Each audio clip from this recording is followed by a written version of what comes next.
বা আপনি চাইলে সুখাসনেও বসতে পারেন। সুখাসন মতলব যে কোনো হবে এইরকম সুখাসন আপনার না জানেন এইভাবে বসতে পারেন আপনি, আরাম যেটা আরামভাবে বসা বা এইভাবে আপনি বসতে পারেন, এটাকে বলে সুখাসন। আর পদ্মাসন হলো এটা। যাই হোক আমি পদ্মাসনে বসছি। পদ্মাসনের হাতগুলো সামনে থাকবে, এটাকে বলে পদ্মাসন।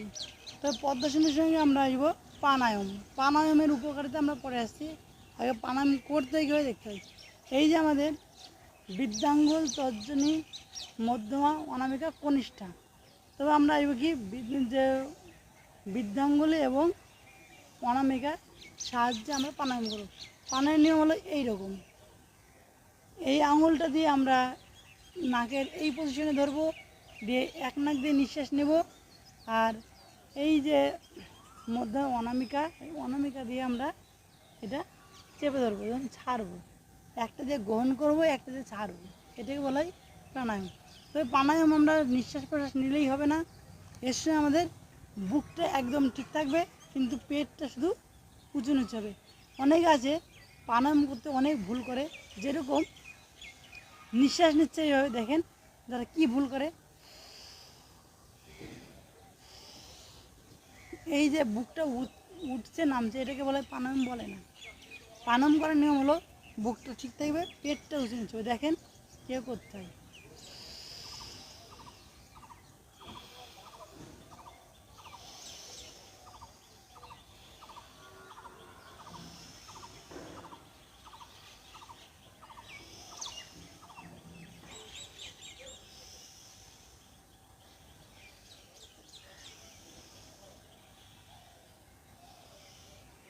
প্রাণায়াম করলে কি উপকার হয়? প্রাণায়াম করলে শরীরের যত জীবাণু বাইরে বের হয়। তখন কীভাবে বের হয়? এই যে আমরা নিঃশ্বাস নিচ্ছি, নিঃশ্বাস একদিকে নিচ্ছি, একদিকে বেরোচ্ছে, বেরোনোর রাস্তায় আপনার ব্যাকটেরিয়া ভাইরাস দূর হয়ে যাচ্ছে, এটাই হলো প্রাণায়াম। তাছাড়া আর কি দূর হয়? প্রাণায়ামে মেদ, শরীরের যে মেদ আছে মেদ দূর হয়। প্রাণায়ামে আর কি হয়? যদি নাকে পলিপস হয়, পলিপস মতলব কি? পলিপস মতলব হলো নাকে মাংস জমা, তো মাংস জমাটা দূর হয়ে যায়। এই যে আমার দেখতে হয় দুটো শিষ্য, এদের নিয়ে আমরা শুরু করেছি। তবে ভিডিওটি আমরা আরও লং করব। তবে প্রাণায়ামটা হয়ে গেল। তো প্রাণায়ামটা এটা কিন্তু 1 ঘন্টা ধরে করার নিয়ম, তবে খালি পেটে করতে হবে। খালি পেটে বিকালেও আপনি করতে পারেন, তবে খাওয়ার 2 থেকে 2.5 ঘন্টা পর। যদি খাওয়ার পরপরে করেন তাহলে কিন্তু প্রাণায়ামটা ঠিকঠাক হয় না, বা শরীরের কোনো অপকার হয়। ব্যায়াম মতলব এরকম খোলামেলা জায়গা, তার সঙ্গে থাকবে কি, তার সঙ্গে পরিবেশটা। যদি ধরেন আপনি শহরে বাস করছেন কোনো, তাহলে কীভাবে প্রাণায়াম করবেন? সেখানটায় তো কী বলবো, সেখানটায় বাতাস দূষিত।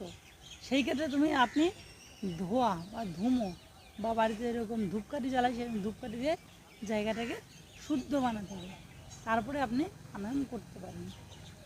তো হয়ে যাক প্রাণায়াম, 5 মিনিট প্রাণায়াম।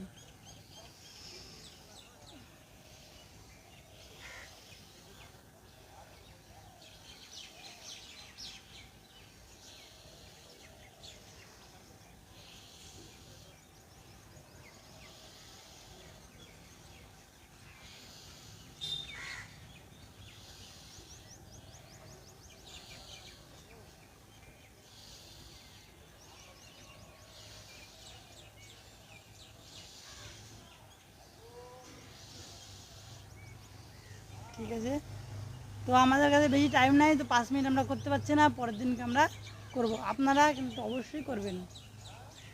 এবার আমরা আইব পদ্মাসন, আমরা এবার আইব যোগাসন। একদিনে সমস্ত কিছু করলে শরীরের উপকার হয়, সে কারণে আমরা অল্প কিছু ব্যায়াম করব। তারপর তো আসবো যোগব্যায়াম। যোগব্যায়ামের ভেতরে প্রথম ব্যায়াম হলো পদ্মাসন। পদ্মাসন কেন করব? কারণ আমাদের শরীরের যদি কোনো ঘুম ঠিকঠাক না হয়, যদি আমাদের শরীরে দুশ্চিন্তা হয়, যদি আমরা পড়াশোনায় অমনোযোগী হয়, তাহলে আমাদের এই পদ্মাসন করা উচিত। পদ্মাসনে দেখতে পাচ্ছেন আমরা ডান হাত দিয়ে ডান পাটা বাম পায়ের উপরে এবং বাম পাটা ডান পায়ের উপরে রেখে, এই যে আমরা এইরকম একদম শিব ঠাকুর, শিব আমাদের আদি যোগী বলা হয়, কারণ সে সবসময় ধ্যানে থাকে, সে কিন্তু যোগ পুরুষ, এই যোগ সিদ্ধে তার আসল কাজ। সে মানুষের কিন্তু সে মহান শিব। দৃষ্টি একদম সামনের দিকে, আর আমাদের মেরুদণ্ড সোজা থাকবে। এটাই হলো আমাদের পদ্মাসন।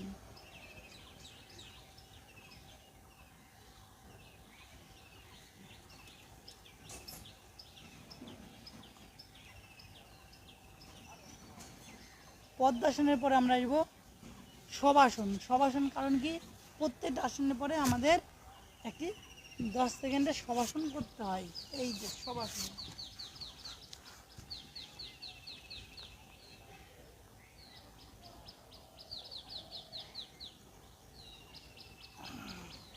তো আমাদের এখানে অত্যাধিক রোদ, সেই কারণে আমরা শবাসনটা অতটা করতে পারছি না।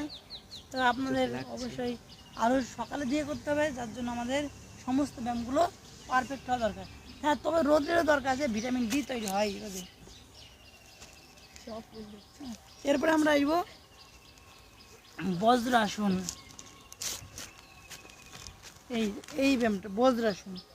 তবে আমরা এখনই করছি বজ্রাসনটা। বজ্রাসনটা করার নিয়ম হলো খাওয়ার পর। তবে খাওয়ার পরে যদি বজ্রাসনটা করা হয়, তবে এই আসনে পেটের যাবতীয় গ্যাস তথা হজম হয়, গ্যাস দূর হয় এবং হজম হয় এই বজ্রাসন।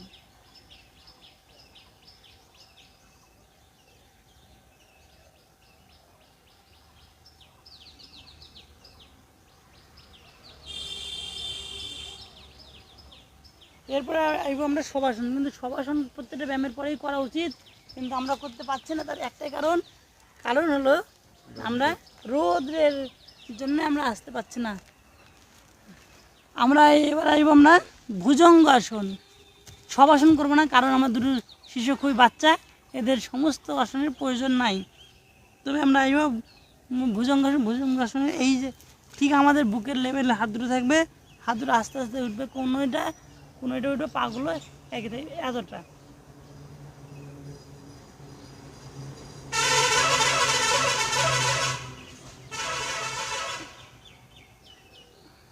ঠিক আছে, তো শবাসন করলাম না, দেখতে পাচ্ছেন প্রচণ্ড রোদ, আকাশে অসাধারণ মেঘ। সেই কারণে আমার কথা, বজ্রাসন করলে কি হয়, আমাদের কি হয়, এই যে মেরুদণ্ড আছে, মেরুদণ্ডের কোনো যাবতীয় ব্যথা যন্ত্রণা দূর হয়, শরীরটাকে নমনীয় করে। রোদ কিন্তু অসহ্য রোদ, কিন্তু এখানে কেউ থাকতে পারছে না, তাই আমরা পরের ভিডিওতে নিচে করব। আজকে এই অবধি, পরের দিনকে আবার দেখা যাবে। Bye bye. ঠিক আছে।